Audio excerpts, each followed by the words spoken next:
دویمه په جهمیانو رد وکړي.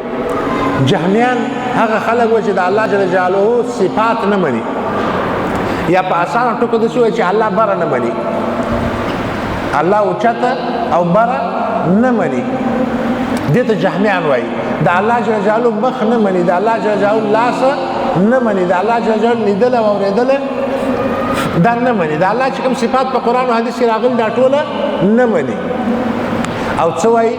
لاس نه لري، مخ نه لري، الله جل جلاله چې دی اورېدل نه کوي، الله جل جلاله خبرې نه کوي، الله جل جلاله سره ملاقات ممکن نه دی، الله جل جلاله بره نه دی، الله جل جلاله د شپې په آخري حصه کې اسمان د دنیا ته نه راکوزېږي. نو امام بخاري په آخر د کتاب کې کتاب التوحید راوړی دی، په هغې کې په دغه ټولو مسلو رد کړی دی او په هره مسله کې آیت او حدیث دواړه یو ځای راوړي دي چې دا دروغ وایي، دا ظالمان چې الله بره نه دی، الله بره دی، دوی نه الله ورک دی.